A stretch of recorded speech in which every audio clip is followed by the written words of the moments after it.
Hi guys, it's Michelle, and today's video is going to be yet another TikTok conspiracy theory video for you guys. Y'all already know I love TikTok. I'm absolutely fucking obsessed. Everything I do is influenced by TikTok. It's actually kind of embarrassing. But there have been a lot of interesting theories swirling on TikTok lately, so I thought I would talk about them. And you guys love these vids, so let's jump in. Alright, so the first theory is something that I have seen in a plethora of different TikToks, and essentially there is a wild conspiracy theory going around that Rain Disick is actually Kourtney Kardashian and Justin Bieber's child. Personally, I feel like Rain is like a mini Scott. Like, he acts the exact same way as Scott. He looks like Scott. Like, he's just Scott Disick to me.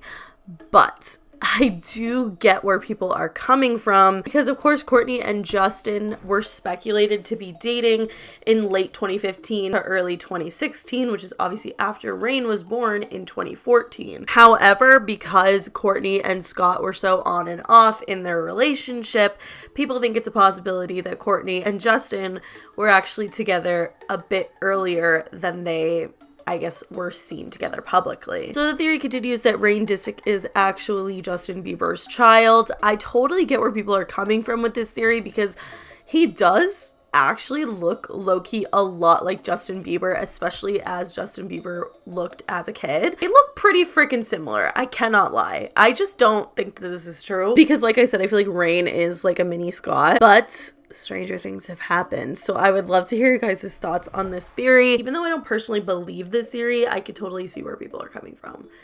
I mean, they look really similar, and I would say maybe Rain looks more like Justin Bieber than he does like Scott, but I feel like he still looks like he could be Scott's kid. I don't know. What do you guys think? I would like to hear your thoughts on it. All right, another conspiracy theory that has been going around TikTok lately is a theory that explains why deja vu happens. I think this is the first ever deja vu theory that I've seen that doesn't fucking send me into a spiral and freak me out.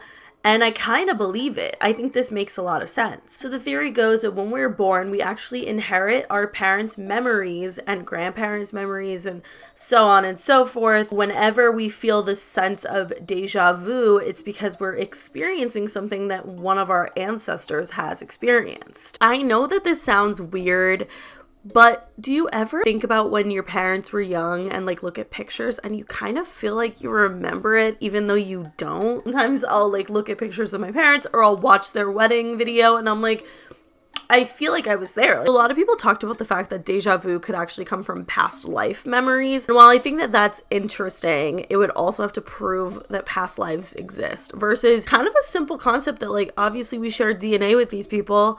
Who knows if we can like kind of absorb some of their memories, but like store it away in our subconscious. I think that it's interesting. Also makes it kind of plausible because, I mean, a lot of people, I'm not saying everyone by any means, but a lot of people do live in the same town that their parents grew up in sometimes. I mean, I didn't personally, but like I had traveled to where my parents grew up. So just in theory, if you were to have deja vu going about your daily life, it's probably because you have done and gone to the same places that your parents did. Also, I think that we're naturally kind of inclined to like some, things that our parents did, like the same foods, same sports, walk the same paths, like who knows. And some people even went to the same school as their parents. It's interesting to me to think that these deja vu feelings that we get throughout our daily life could actually just be because our parents or our grandparents experienced something similar. I think it's a very interesting theory, and I think deja vu itself is a very crazy phenomenon that like probably something that we will just simply never understand, because I don't know if there will ever be any like clear, definitive, this is why deja vu happens in our lifetime, but I think that this is a pretty interesting theory, and I would love to hear your guys' thoughts on it. All right, so the next TikTok that I saw was actually talking about MH370, which was a Malaysian Airlines flight 370 that disappeared on March 8th of 2014 during a routine flight from Kuala Lumpur to Beijing. So a lot of theories have been popping up about this on TikTok recently because a new Netflix documentary about Malaysian Airlines flight 370 has come out. I think it's gotten a lot of people talking about it again, which I love. I love when people talk about unsolved mysteries, because obviously someone out there knows something, and it's just best to get the word out as much as possible. I saw this TikTok user's TikTok, and they talked about some conspiracy theories that I actually found pretty interesting. Netflix dropped its docu-series on the missing plane MH370. So there were 3 episodes, 3 theories. The pilot did not do it. There was no motive. He literally seems like the sweetest person ever. If you're going to offer yourself, why would you take 6 hours to do it? Are the Americans? Would the Americans shoot down a civilian aircraft to avoid secret cargo reaching China? Manipulating data and government so search parties are looking in the wrong place? I believe that one. So the TikTok user points out the fact that the pilot crashing the plane on purpose would actually be pretty unlikely in their opinion, and also in mine. I agree. I just think it doesn't make complete sense for the pilot to have deliberately crashed the plane. Do I think it's impossible? No. You never know what happened. Obviously, we don't have really any clue, but the theory that this TikTok user claimed that they believe was very interesting to me. So it is actually believed that the American government specifically shot down Malaysian Airlines Flight 370. So as we know, the plane was flying to China, and apparently on MH370's cargo, there was actually 2.5 tons of electronics on board, included lithium batteries, walkie-talkies, accessories. All of the above were being carried on this plane. Now, this cargo that was loaded was not actually scanned, which made investigators believe that the cargo actually contained highly sensitive US technology. This made conspiracy theorists believe that the US government did not want this technology to go to China. Ultimately, they shot down the plane and covered it up to avoid this happening. 2 US AWACS planes were apparently spotted near MH370, and the theory goes that those planes shot down MH370 over the South China Sea. The reason that I think that this theory is actually really interesting is because I do not put the US government, I don't take that bitch lightly. I think that the US government can do anything, in a very terrifying way. I think they're so capable of covering up anything. Like I said, is obviously terrifying. But I mean, the US government just has so much fucking money and resources and power over, the entire world. It's kind of fucking scary to think about the things that they could just do and cover up. I also think that the motives behind the US government wanting this flight to go down makes sense. On top of that, it just adds up to the whole part of the fact that there was no, bad weather reports in the area, and there were no distress calls from the aircraft. Genuinely think that this theory is a huge possibility. I think the US government can be so fucking shady. I mean, probably to the point where we can't even imagine how bad it actually is. I just think it's great that Netflix made a documentary about this, and I just think getting more people to talk about the Malaysian Airlines flight MH370 is really important, because I cannot even begin to imagine how frustrating, how scary, how sad, and just overall awful that would be for the friends and family of the people who were on that plane.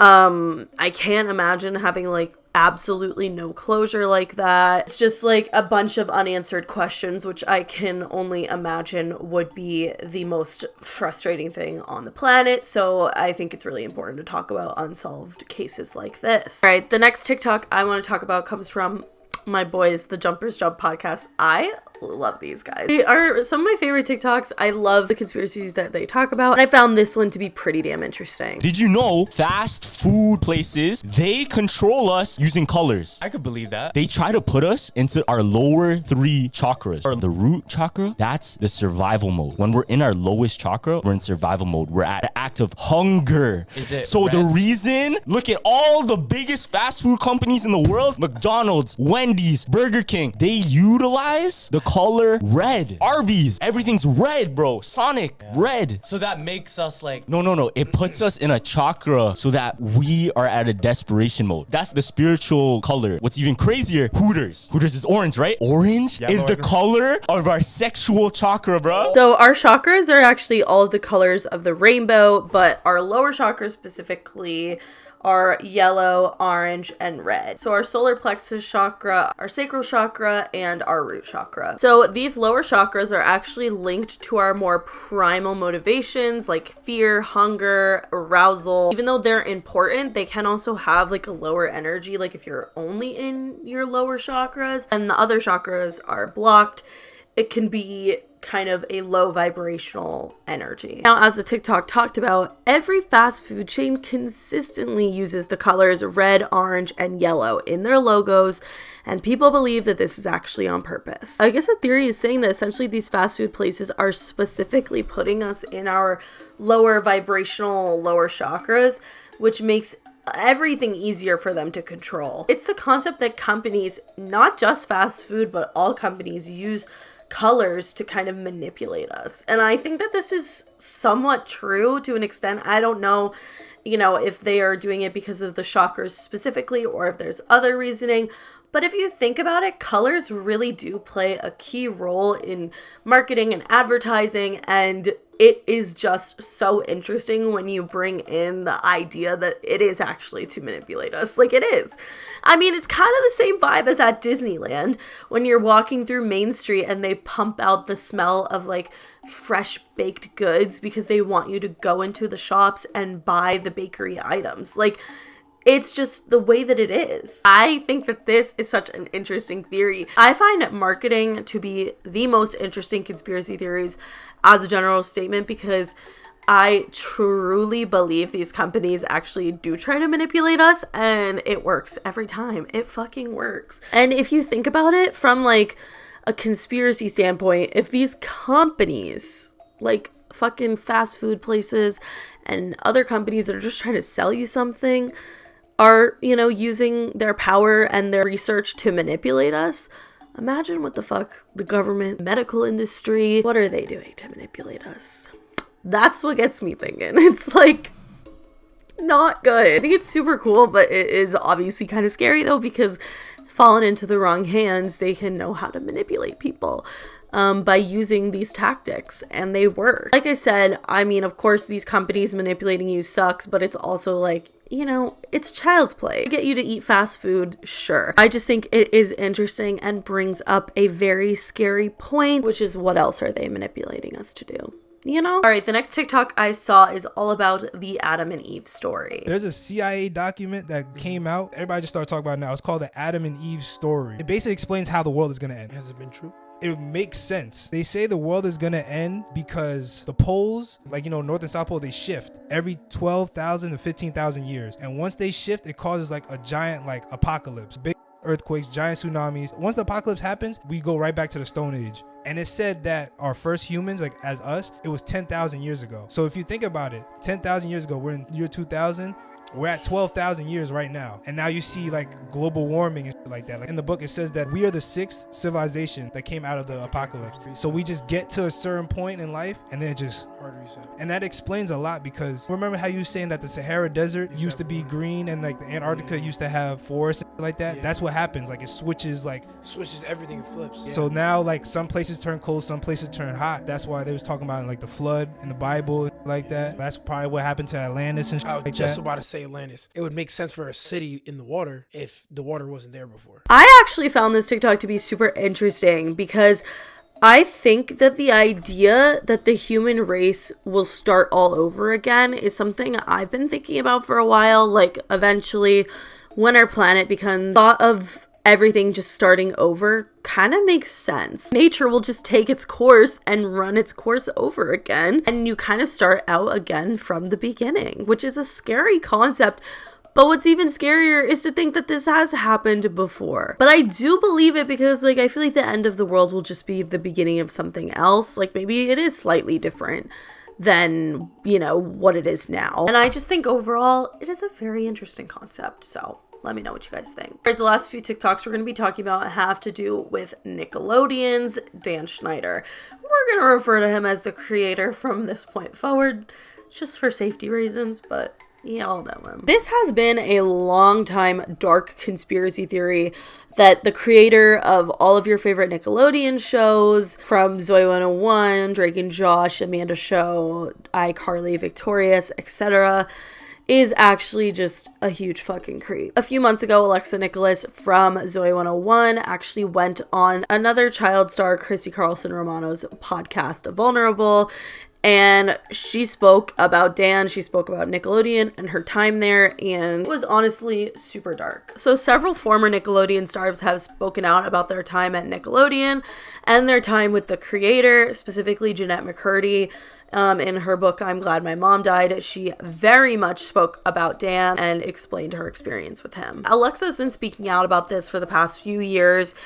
We've talked briefly about it before, but she went into some new detail on this podcast that I found to be incredibly interesting and horrifying. So Alexa played Nicole on Zoe 101. Alexa had a very hard time on the set of Zoe 101. She was very much being bullied by Jamie Lynn Spears. Not only was Alexa being bullied by her co-stars, but also by the creator himself, who was a full adult at this time. Keep in mind, Alexa is like 12, 13 years old. So something that I found disturbing that Alexa spoke about was whenever she had to do a wardrobe fitting for Zoe 101, essentially Dan, the creator, would sit behind a curtain, just a little curtain, and each outfit he would make her come out and do a spin, and she was wearing super short skirts and just things that a 12-year-old shouldn't be wearing and things that a grown man definitely shouldn't be fucking gawking at a 12-year-old wearing. Other creepy thing is that they took Polaroids for the outfits of each character, and Alexa remembers Dan keeping these Polaroids. And there was always a curtain, and I remember he was so close to the other side that I could hear like the chair, creaking whenever I was changing. Like he would like move and shift, and I could actually just like hear it because it was right on the other side. And when I got older, I looked back at that and was like, oh, that's so weird. I don't remember any other creators in every single like wardrobe fitting. Yeah, there's a reason there's Polaroids taken. And he would ask for those Polaroids. Yeah, that and was after they were weird. taken in the room. I had to wear very, very short skirts to the point where I had to wear biker shorts underneath the skirts, and they had to cut the biker shorts because the biker shorts were longer than the skirts. Digital camera, and he would go around with money and ask to take photos of the kids' feet. I'm sorry, yes, the kids' feet. Yes. The children's Feet. feet. Okay. Yeah, All right. their toes. Okay. And I remember thinking it was weird and silly almost as a kid. And I remember my mom going, don't go over there. My mom actually said no to it. But I saw other parents allowing their kids to do it. I think one of the most just traumatizing experiences that I've ever heard of someone having on a show is this moment that Alexa had when she was filming Zoe 101. She recalled the incident where a talent coordinator came to her trailer and told her and her mom that he was taking her to get her hair and makeup done. Alexa's mom lets her go, obviously, because she's assuming that she's just going to hair and makeup. On their walk, the talent coordinator tells Alexa that he's actually taking her to Jamie Lynn's trailer because she wants to talk to her. Alexa immediately thought that this was weird, but she was kind of hoping that this would be a positive outcome, like maybe she wanted to apologize, something like that. So she goes into the trailer, and it's not Jamie Lynn there, it's actually Britney Spears. And she turns around and sees the talent coordinator has left her alone in this trailer. Britney locks the door and essentially just screams at Alexa and tells her that she'll never work again and that her career is over. And I cannot even imagine how heartbreaking this must have been for Alexa. Luckily, Britney has apologized personally to Alexa since then. The talent coordinator lied to my mom, said he was bringing me to makeup and hair, and then brought me to Jamie and Britney's trailer without her knowledge. I start crying, and the entire trailer is just spinning almost at this point because I look up to Britney Spears. And that was scary. And I have an adult screaming at me saying, I'm never going to work in this industry again, she told me. Okay. And it's Britney fucking Spears. So Alexa's obviously distraught. This is her most famous pop star at that time, yelling at you, telling you that you will not have a career and that you don't have a career. Oh my God. It's like, that is the worst. So she runs out of the trailer. She goes back into her own trailer, crying, throwing up, like literally just absolute like trauma, flight or fight response, to this situation, and her mom is obviously furious and trying to figure out what the fuck happened. So her mom starts freaking out. She calls in Dan, she calls in the other execs. Dan hears the story and he leaves the trailer. He comes back to Alexa's trailer with a DVD player and says, okay, well, if I give you this, will you stop crying and go film? That just seems like the worst way to handle a situation. This is a 13-year-old girl who is in the fetal position on the floor crying and throwing up. You give her a fucking DVD player? Like, come on. But what ended up getting Alexa able to get up and go film was that Dan promised that they would have a meeting at Nickelodeon headquarters about this situation in the next week. When this meeting came around, they actually suggested to Alexa's mother that she stay out of the meeting because they think that Alexa's super emotional about the situation, and having her mom there will just, you know, make the emotions even higher. Actually having a conversation, Nick on Sun said this will probably be good, right? No. So I show up there with my agent and my mom. I was crying because it was a very upsetting, I was worried about losing my job. So I see Dan Schneider and they are looking at me and go, you know what, since Alexa's so upset, maybe we need to have her in the room without her mom. And they go, how about you step out so we can just have a calm conversation where Alexa can tell us exactly what's been going on and we can talk this over, but without having her parent there making her feel emotional.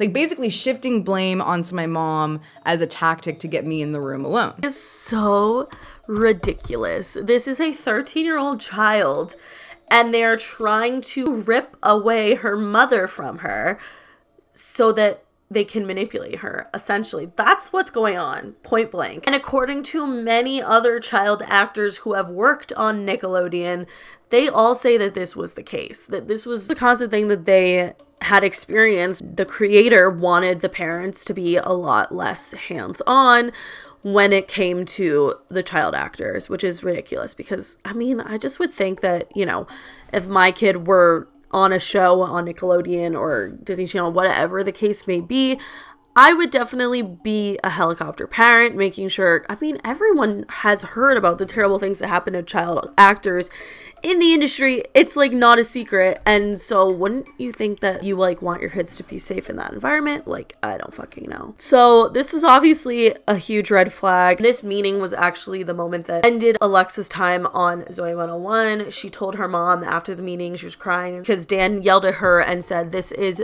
Zoe 101, not Nicole 101. Do you understand that it's called Zoe 101 and not Nicole 101? Again, to a 13-year-old, a full adult yelling this. Very ridiculous, in my opinion. Alexa told her mom that she never wanted to work on Nickelodeon again. I found Alexa's take on everything that happened to her at Nickelodeon super interesting and obviously really, really terrifying. I think that something to talk about is how often child stars are absolutely traumatized by their experience in the industry. It is a terrifying place and it is no place for a child to be, which is so even wild to hear me say because, like, as a kid, I wanted that life. Like, I wanted to be on Zoe 101. I wanted to be on all of these freaking shows on Nickelodeon and Disney Channel. Like, that was like what I wanted to do.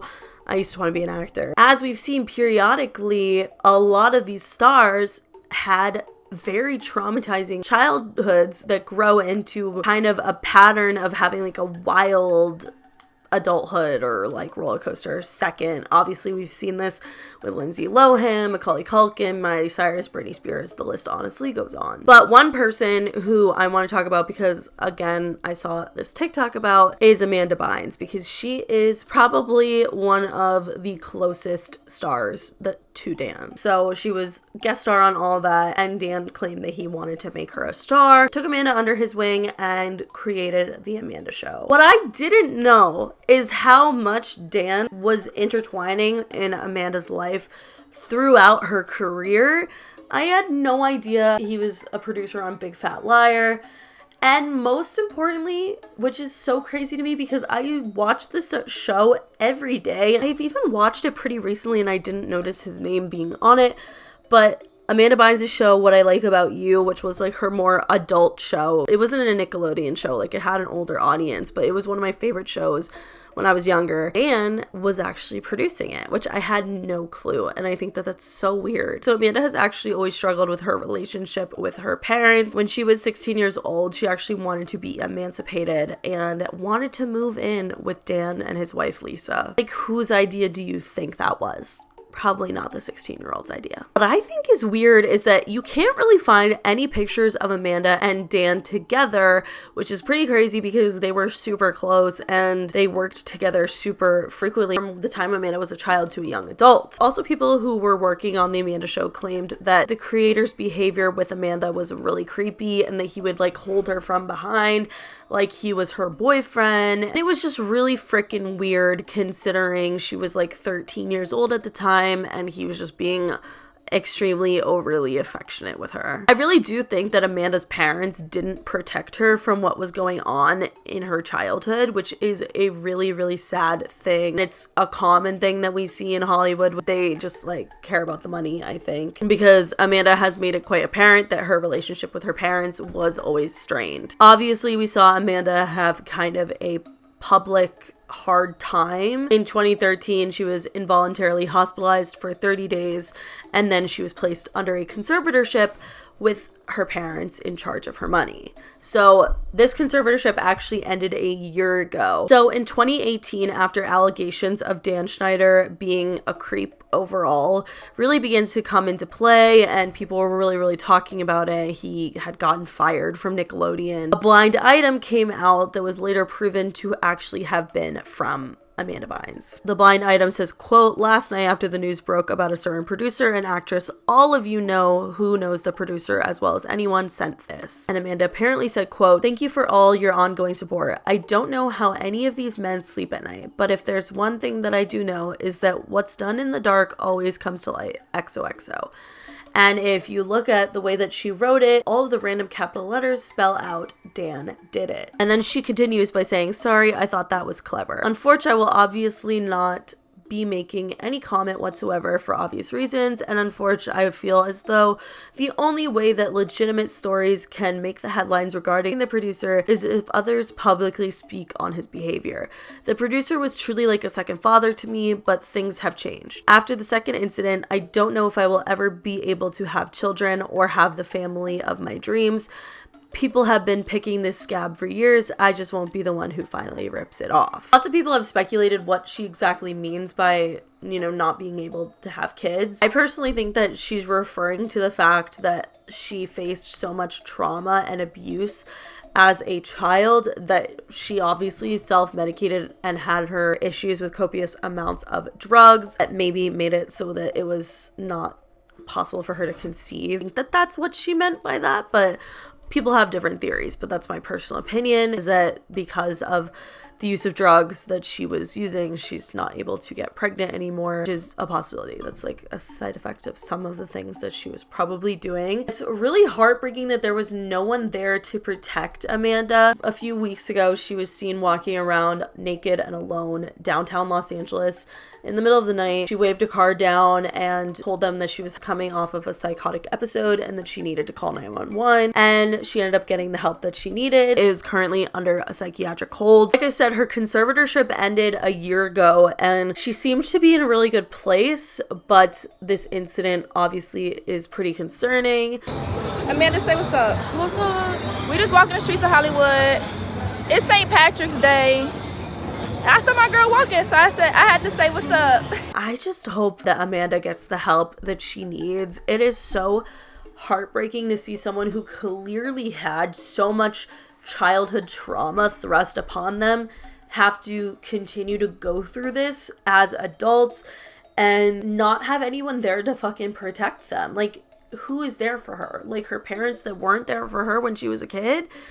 It's just awful. It's really awful. I really hope that this situation gets brought to justice somehow. I don't know if it ever will. I know the creator is still working and probably will continue working, with children, and that is pretty terrifying. Lex and Nikolas actually talked about how the creator had his lawyer call her and essentially asked if they could talk about it. Basically, name your price and stop talking about this.